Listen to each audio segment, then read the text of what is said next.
So let's talk about solar. In this video, I am going to share with you our solar setup for our 2016 Somerset Evolution E2 pop-up camper that my family and I use to go, it's called dry camping. There's no hookups, there's no electricity, they have water at the entrance and stuff, but for the most part, it's essentially boondocking with the amenities of having a public restroom. So that's nice. So on our camper, we have a 100 amp battery, which we use just to really power the lights on in the camper. We have a 3-way fridge inside the camper, so that is run on propane when we are at the campsite. And then just because we're a family of 5, we do need a lot of extra storage space for our cooled goods. So I do have a 12-volt electric cooler, which I have powered by a battery bank. One of the panels I use is used exclusively to power that power bank, just so we can make sure we have enough juice. And it's actually the panel that I'm pulling out of my truck right now in this part.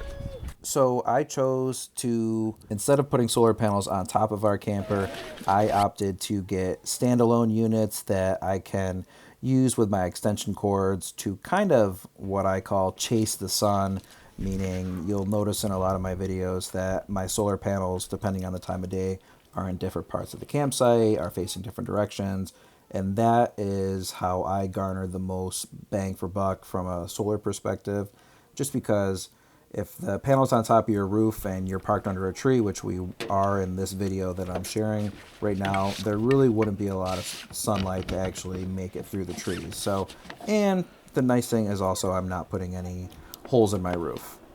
So right here I'm just finishing attaching my solar panel to my power station, and one thing to note about this panel is that it does not have a built-in charge controller, but my power station does.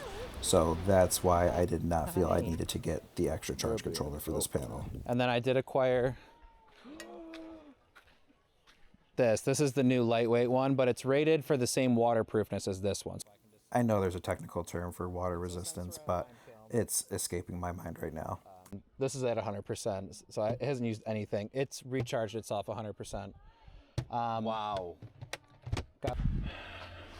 See how our solar's doing at 9:48 in the morning. It's a 220 watt panel. All right, 15 watts.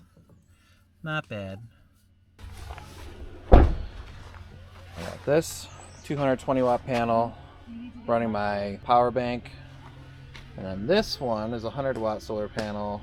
Just have with some alligator clips going to my battery. And the battery, even with the furnace cranking last night, only dropped down to 80%. So I think that's pretty good. Yeah, I did. Day 3, noon. Big battery has 82%, but we're pulling in 146 watts on the solar. So this baby will be topped right back off. Love it. Love it, love it, love it. Free energy. Well, not totally free. Had to pay for this stuff.